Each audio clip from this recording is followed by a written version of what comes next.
पोस्टबाट कसैको एउटा भेडा मऱ्यो भने, कसैको एउटा भैँसी मऱ्यो भने त्यो पोस्टबाट राहत दिन सक्ने समिति बनाउने गरिकन तपाईँहरू लाग्छ। यहाँ तपाईँहरूको अघि भन्नुभएको छ यो खर्च क्षेत्रभित्र तपाईँको चाहिँ विभिन्न खालका जडीबुटीहरू छन्। जडीबुटी निकासी पोस्टलाद जे हुन्छ त्यो समितिले तपाईँको चाहिँ त्योबाट राजस्व सङ्कलन गर्ने त्यसको पर्सेन्ट दिनुपर्छ होला। फेरि स्थानीय तह प्रदेशलाई बुझाउनुपर्छ होला। त्यो बुझाउनेले आफूसँग रहेको त्यो स्रोतलाई सही ढङ्गले सदुपयोग गरेर तपाईँहरू चाहिँ अगाडि बढ्नु पर्यो। अब यो कार्यक्रमसँग हामी यो वर्षको हामी नीति कार्यक्रमको बजेट बनाउँदा हामी पनि चाहिँ यो कार्यक्रमको निरन्तरतासित जोडिएर जाने कसरी जान सकिन्छ। आज यहाँ आइपुग्दाखेरि धेरै कुराको थाहा भयो। म त व्यक्तिगत रूपमा आएको होइन, भैँसी ल्याएर आइयो, आज ठुल्ठुलो हाकिमहरू ल्याएर आइयो। हिजो यही ठाउँमा म भैँसी ल्याएर आएको, आज ठुल्ठुला हाकिमहरू ल्याएर यहाँ चाहिँ आइयो। अब यसमा चाहिँ के छ भने तपाईँहरूले केही नभएको होइन, केही हुँदैछ। हुने कुरालाई ठुलो गर्ने कुरामा चाहिँ उहाँले विशेष चासो राख्नु होला। अघि हाम्रो गोविन्द सरले धेरै महत्त्वपूर्ण कुरा राख्नुपर्छ। यो पाटन क्षेत्र त्यहाँ तपाईँको चाहिँ कुसेको सिमानादेखि लिएर हाम्रो जुम्लाकोदेखि डोल्पाको सिमानासम्म एकदम ठुलो क्षेत्र छ। यो क्षेत्रलाई अघि 4 नम्बरको वडा अध्यक्षले भन्नुभएको छ धेरै क्षेत्र 4 नम्बरको पर्छ। त्यसलाई अब खण्डीकरण गरेर अघि हाम्रो चाहिँ निर्देशक साहबले भन्नुभएको छ एकदम राम्रो कुरा। परम्परागत रूपमा हिजोदेखि पशु पाल्ने समुदाय खासको र पाहुना समुदायको अब खास समुदायको स्वामित्वमा रहेका अर्काहरूको व्यवस्थापन गर्दा उसको उपयोग गर्दा तपाईँहरूले चाहिँ पाहुना समुदायबाट थोरै मात्रामा 1 रुपियाँ किन नहोस्, एउटा पशुको 1 रुपियाँ किन नहोस् तपाईँहरूले आफ्नो समुदायको भित्रबाट अरूबाट 1 रुपियाँ किन बाँकी विपत्तिमा पशुहरू पऱ्यो भने कति राहत दिन्छ। अब यहाँ चाहिँ बाटो बनाउने कुरादेखि लिएर अरू फोहोरहरू बनाउने अब अहिले के हो भने हामीले हाम्रो क्षेत्रलाई त्यसको प्रयोग गर्ने मात्रै छैन, त्यसको विकास र विस्तार कसरी गर्न सकिन्छ, यसलाई आकर्षक कसरी बनाउन सकिन्छ, वनस्पतिहरूको, जडीबुटीहरूको,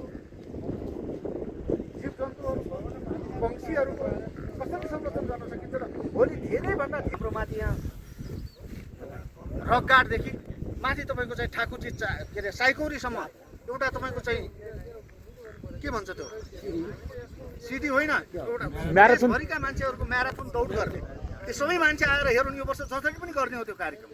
त्यति मात्र होइन, एउटा अर्को कार्यक्रम पनि हाम्रो गोविन्द सरले भन्नुभएको छ, त्यो कार्यक्रम गरेर कम्तीलाई बाग्राकोटलाई चिनाउने। अब त्यति गर्दा देशभरिका मान्छे आउने बेला हामीले के बनाउनु पर्यो भने जम्मा आगो लगाएर चराएर सबै सखा पारेर होइन, त्यसको अझ विकास र विस्तार गरेर राम्रो बनाएर बाग्राकोटका मान्छेहरूले यस्तो बनाएको छन् भने देशभरि उदाहरण दिने गरी काम गर्ने गरिकन हामीले चाहिँ यी समितिहरू निर्माण गर्ने, यी समितिहरूलाई परिचालन गर्ने, सबै समुदाय परिचालन गर्ने र विकासलाई बलियो बनाउने, उपयोगलाई जीवन उपयोगी बनाउने गरिकन जानेदेखि सुनिश्चित गर्ने गरी लागु हुनुपर्नेछ। र त्यसका निम्ति तपाईँहरू सबैको सहभागिता, सक्रिय सहभागिता रहनेछ भन्ने विश्वासका साथ फेरि पनि हाम्रो लगायत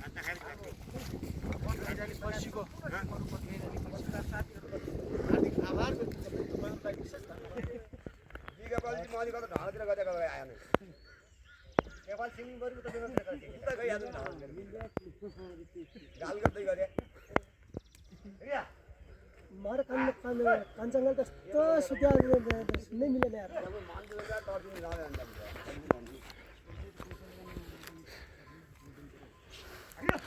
गाई र गाई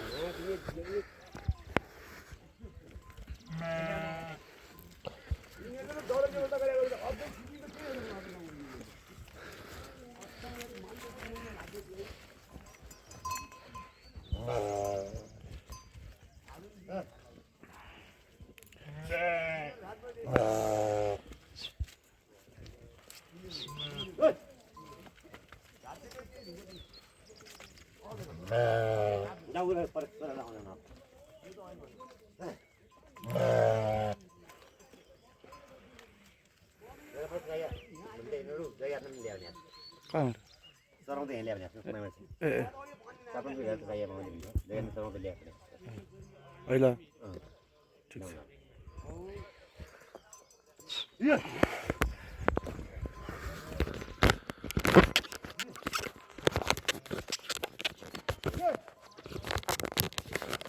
हामी यहाँ आइरहेका छौँ र यति भित्र बसेर अबको यो वर्षको काम के गर्ने, कहाँ गर्ने हामीले यो अहिलेको लागि 10 वर्षको लागि प्लान सोचिरहेका छौँ र निर्देशनालयले एक्लै वनले मात्रै होइन यो क्षेत्रगत हिसाबले पशुको रोगको विषयमा चाहिँ भेटनरी लाइभ स्टक कार्यालयले सहयोग गर्ने हुन्छ। पर्यटनको लागि पर्यटनले अर्को सहयोग गरिरहेको हुन्छ। अनि गोठ खर्क व्यवस्थापनको पालिकाले गरिरहेको हुन्छ। वनको क्षेत्रमा जडीबुटीको क्षेत्रमा डिभिजन वनले गरिरहेको हुन्छ। यसो गरेर हामीले क्षेत्रगत रूपमा चाहिँ यहाँ के भन्दाखेरि चाहिँ भूमिका अनुसारको बाँडेर यो काम गरिरहेका छौँ। यो खालको चाहिँ हाम्रो सोचभित्र दायराभित्र भनेर तपाईँले योजना बनाउनुहोस्। मैले छोटकरीमा चाहिँ क्लियर गर्न चाहेँ। धन्यवाद।